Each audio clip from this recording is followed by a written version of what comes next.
How's it going, everyone? Welcome back to our Goalie Be a Pro series, Hakuna Matata, as we have the San Antonio Rampage, our Rampage, taking on the Lake Erie Monsters.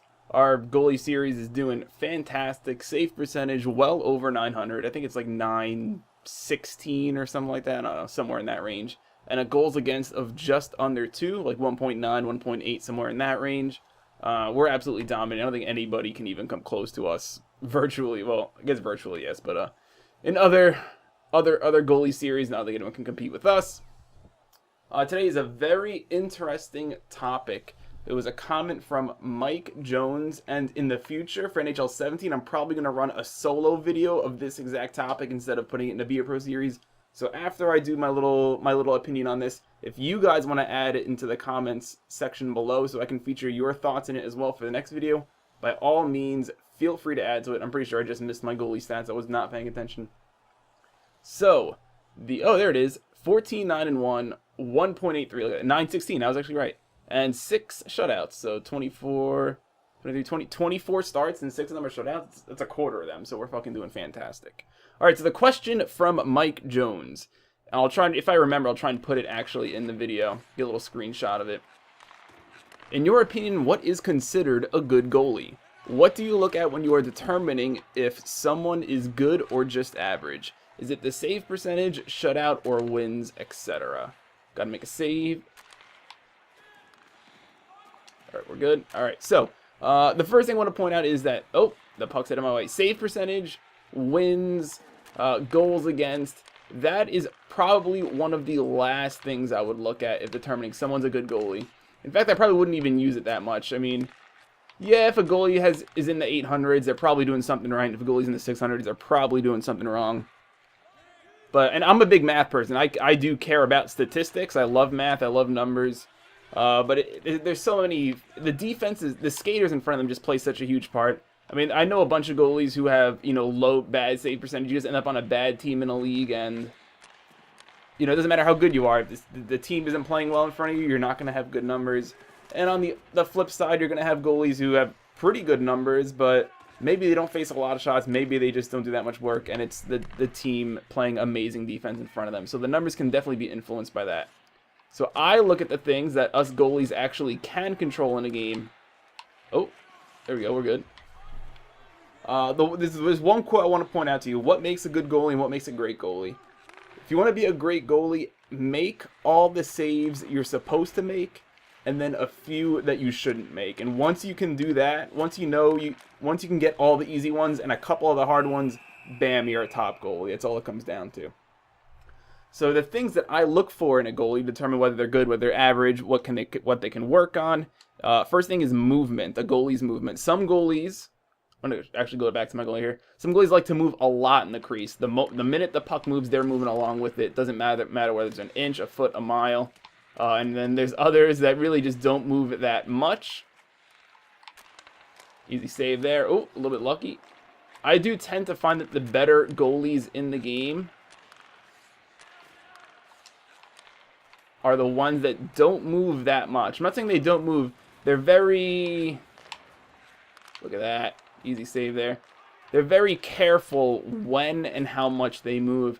And part of me says that doesn't make sense. If this was real hockey, you want a goalie who's quick on their feet, ones that's very agile, ones that have good reaction time when it comes to their movements. But remember, this is a video game, and we're focusing on the goalie mechanics in this game.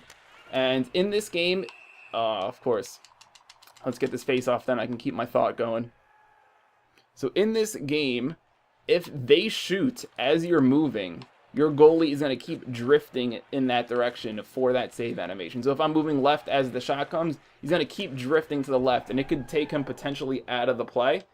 Oh, we got a goal, but it's getting waved off. What happened? The goal is under review.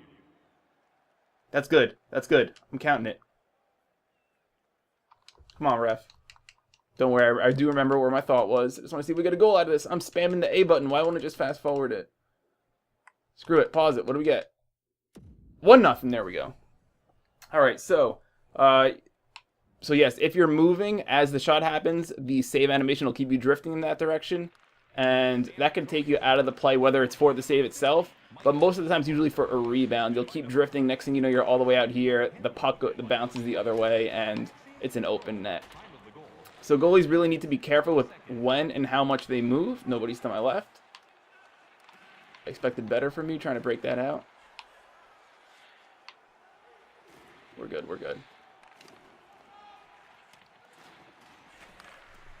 And now where was I? Don't worry, I did write my thoughts down just in case. And even in this game alone, you're going to see situations where the puck goes from the corner to up the boards, and I'm just going to stand here. I'm just going to stand in this exact spot. I'm not even going to move. I'm going to just let my goalie rotate his hips to face the puck, and I'll still be in the same position. I don't feel there's a need to move there. I want to try and limit as many animations as possible and limit the amount of times that EA can sort of screw me over with that drift. So that's one of the main things. I find that a better goalie tends to, I don't want to say not move, because I feel like that's wrong. I'm trying to think of the right words. I always say limit your movements, but I feel like that's not the right words I'm looking for as well. So maybe you guys can help me out with that. Tends to be more selective, I guess. Tends to be more careful. So that's the first thing I look for. Oh, there you go. Nice short side goal there. 2-0. Second thing I look for is positioning. Now, that's a very general thing. Positioning is obviously a key part in keeping pucks out of the net. You need to get yourself in a good position. If you get yourself in a good position, you can give yourself a chance to make nearly every save in this game. So in this particular case, I'm talking about a good starting position. Where are your go-to spots when the puck is in your zone? Some goalies like to play really aggressive. They like to play at towards the top of the crease. Now this does make it a little bit more difficult for cross creases, but maybe you're playing to your team's play style. Maybe your team is really good at stopping cross creases. And if that's the case, you know what? That's actually a smart move then, to play to your team's play style, adjusting to what your team can do. That's the end of the first. Other goalies do the opposite. Let me just see. I'll show you guys once this period starts. Look at that. No goals on 5 shots.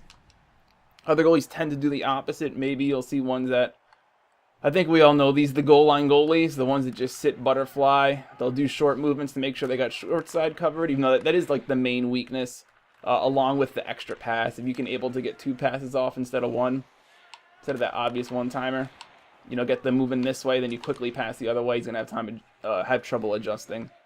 Occasionally they'll hold the post once in a while, but overall they're just playing along that goal line. Most cross creases aren't really going to work against them. You need to come up with other ways, and usually the short side shot is the way to go. Some deflections. Nice save there. But as a good goalie, what would a good goalie do? Now the obvious answer is play somewhere in the middle. You don't want to play too aggressive. You don't want to play too deep in the net. You don't want to be too passive at times. And that's sort of an obvious statement, I think. But what makes a good goalie a great goalie is realizing situations where you can do one of those 2 other things. One example is, let's say my team is on the power play. So the team only has four skaters on the ice, but they're in my end. Maybe they're killing time for whatever reason. And if no one is if I see nobody as a cross crease threat, let's say the puck's on my left side, I don't see anybody on my right side for a cross crease threat. I'm going to be a little bit more aggressive towards that shooter, because I know I don't have to move to the right. There's no reason to. I'm going to make sure that shooter can't score against me. So I'm not going to give him any tools. Maybe there's a give and go play from the corner to the front of the net, and I know it's coming, so I might as well just stay butterfly and just still stay somewhat deep in the net. So when that cross does happen, that turning pass doesn't happen, I'm there for it. I'm prepared. My pad's already there. So a good goalie will play probably somewhere in the middle. But they're going to realize situations where they can be aggressive. They're going to realize situations where they're going to have to play deep in the net. And once you're able to adjust, going back and forth, then you're gonna be that much better, I think. So that's another thing I look for. Not just being stuck to one play style, being able to adjust depending on the situation. The next thing I got for you guys, reading plays. I think it sort of segues nicely, being able to adjust. Arguably, the one thing that can separate a good goalie from a great goalie. I think this is probably one of the most important things. Positioning is pretty obvious, but your limbs do cover a lot of room. Being able to read plays is huge. I've seen tons of cross creases, backdoor plays, wrap plays, various types of give and goes, and there's at least a dozen different face-off plays I can think of when I play sixes. Now, I believe one of the things that separates me, that helps me become a top goalie in this game, is the ability to recognize those plays before they even happen. Like, as they're happening, I can see it And I can recognize it. Oh, this is a backdoor play. This is you know, this particular face-off play. I know it's a give and go from the defenseman. I know it's a tie-up cross crease. Oh, we're good. We're good. Oh, we're good. I actually blocked that guy. It was pretty funny. So what else do I have? Even computers in this game alone, they have their own face-off plays that they use. Their favorite ones usually end up, like if the face-off's on my right, the winger that's usually towards the center of the ice, that's where a lot of their face-off plays love to end up. Sometimes they'll do the tie-up cross crease. Sometimes they'll... Oh, should be an easy save. We're good, we're good. All right. Sometimes it'll be a face-off to the defenseman, and then that defenseman will instantly give it to the winger for a one-timer. So even they have their own set plays, and you can use those to your advantage. A lot of the set plays in this game for the computers, when the puck's in our end, it's not a face-off. It's usually from the corner and then a cross crease, or it's from the point a deflection, or it's from the point it'll try and get a quick centering pass into the slot for a one-timer. So those are the three main plays that they use. And the more plays that you have in your mind is almost like a bank that you can just keep referring to. Nothing's going to surprise you, and you're going to make the job that much easier for yourself. Now, along with reading plays, it's important to have a memory bank of teams or individual players. I know if I'm facing McDonald's Frying Pan, they're a team that loves to run plays from the corner, from behind the net. And if they do give it to the point, I know it's probably a deflection. Who cares? Give me that save. So I know once that puck gets to the point, I can take a small step up, make sure I cut that angle for a deflection. That easy save, Hakuna Matata. Oh, and then you want the same thing. You want to keep a memory of individual players as well. That's going to make the job that much easier for you.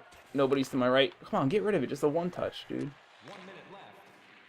Let's see. Some examples I have for individual players. I know if I'm up against guys like Bolduc and Buddy Roberts, they love wraparound. So I know once that puck's behind the net, I am preparing myself for a wraparound.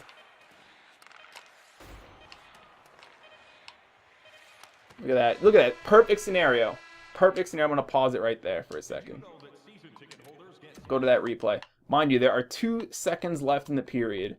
So it's either a cross crease or a shot, okay? And I'm very confident it's a shot at this point. There was probably a second by the time you got the puck to shoot. So what do? I go a little bit more aggressive in the crease instead of staying deep and risking that puck bouncing off me and going in the net. So it's a perfect scenario of reading a situation and knowing when I could have been more aggressive. All right, so where was I? Individual players. Oh, yes, Buddy Roberts and Bolduc, they love to do wraparounds. Other players like Nuge TV, he's a top defenseman in this game. He almost never shoots. I mean, occasionally he'll go for a deflection play, so that's mainly the only shot he does when he's the puck carrier. I mean, occasionally, he'll get a one-timer if he's open, but when it comes to him handling the puck, he almost never shoots, and if he does, it's a deflection. So unless I read an obvious deflection play, I'll take that small step up. But if it's not a deflection play... Oh, no! Huge save, Matata. Look how many times that puck went side to side. So if I don't read a deflection play, I'm just going to stay deep in the crease. It's almost obvious. It's almost a given with him that he's going to pass the puck at that point. I'm out of my crease. I fucked up bad. Good job, defense. So keep in mind, not just team styles, but individual styles. So the point is, you can have a game plan before the game even starts. And when it comes to individual play styles, they don't change very often. Usually people have something in their mind and they try and stick to that basically for almost their entire NHL career. They might make a small adjustment here and there, but you know how they play at some point. And you're going to be able to use that against them basically forever at that point.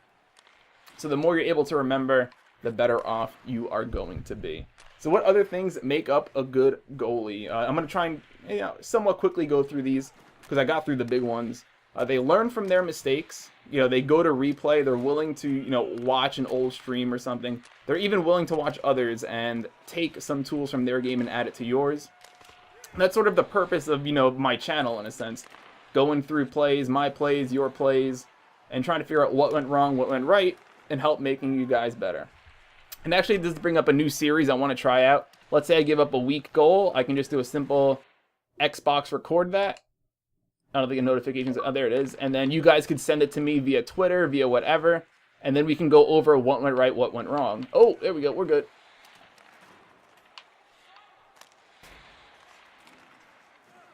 Same thing, whatever the PlayStation equivalent of an Xbox record that is. You have a play. You know, maybe you're bad at wraparounds. So you give up a wraparound goal, record it, send it to me quick. We can go over what went wrong. You can, you know, do 3 or 4 of them if it keeps happening against you. And then we can come up with a game plan to help you out against those. Maybe you're just not good at cross creases. Maybe you need some help, you know, with whatever aspect of it. So I'm going to come up with a new series for that for NHL 17. And I like this because anybody can do Xbox record that or whatever the PlayStation thing is. But not everybody has the ability to, like, record a full game. Or maybe stream a full game because not everyone has the internet for that. So I think just a quick clip here and there. Quick send, and I think that'll be helpful. So let me know what you guys think about that in the comments. What else does a good goalie do? Stay cool under pressure. And I'm not just talking about like, oh, it's a 5-on-3, gotta be clutch. I personally try and take pride in always getting a shutdown third period. That's my goal. Obviously, I want the shutout every game. But let's say I'm having a bad game. I've given up 5 goals after the first 2 periods. My mentality: shut down third period. Don't give up anything. And give your team a chance. And once you have that sort of confidence in you, that sort of mentality, you're going to be 100 times better. What else? A great goalie can play good, not necessarily great. A great goalie can play good with a subpar defense. That shows that they have ability to adapt to the players in front of them. Now, obviously, like no matter, I think I'm a top goalie at this game. Put me in front of a bad defense. Oh no. I moved too much. There's the drift I was talking about. They put me in front of a garbage defense. I might only play okay. I might play good. You're not going to see me play great, though. But there's a perfect example of the drift I was talking about. Way back in the first period. So let's see. Part of this was my fault, too. I actually moved with the left stick twice instead of just once. So there's my first movement. I should have stopped right there. No more. I do press it again as he's shooting. And look at that, my goalie's drifting that way. And he actually, not only does he tuck it home, the puck somehow goes through the net. So there's the drift I was talking about. If I just stayed still right there, you know, maybe the rebound doesn't go right there, or even if the rebound does go there, I at least have a chance for it. Maybe I could dive, maybe I could use the right stick. So that's a perfect example of limiting your movements. So where was I? Good, yes, let me just summarize the whole thing. Don't worry about your numbers. Stats are probably the least important thing. You could have gotten a shutout from doing absolutely nothing. Trust me, I've had those games. I get a shutout 3-4 shots. I mean, does that make me a good goalie? Unless they were all breakaways, probably not. But there's also been games where, you know, I had a 500 save percentage. I was 4 of 8. I was 5 of 8. But I felt that I had a really good read on those plays. I gave myself a really good chance. Maybe it was just a weird deflection, a weird bounce, and it just didn't work out that game. So don't worry about the numbers. Personally, I think a good goalie stays calm in the crease, able to control their movements. They're not I'm not like moving every single foot with this guy, even though I just did in that scenario just to show you guys. If I'm here and I'm in a good position, I'm gonna stay there. Now I'm here, not moving. What else? A good starting position. Not only a good starting position, they have their go-to spots. They're able to adapt. You know, they're not going to always be aggressive. They're not always going to be goal lining, but they're going to recognize situations when they can do either of those and be able to adjust to the game situation. I'm not moving. I'm in position. There we go. Look at that. Doesn't matter. He skated from the blue line all the way down to the circle. I liked where I was. I wasn't moving. I wasn't going to give the game a chance to, you know, give me that drifting animation. Reading plays. Yes. Something I did forget about reading plays. I'm able to tell if a goalie's good at reading plays simply by their reaction time. You're going to notice that it's going to look like they have no chance, and then all of a sudden they're there at the last second. That's usually a good indicator that they read it perfectly. They're able to see things as they develop or even before they develop.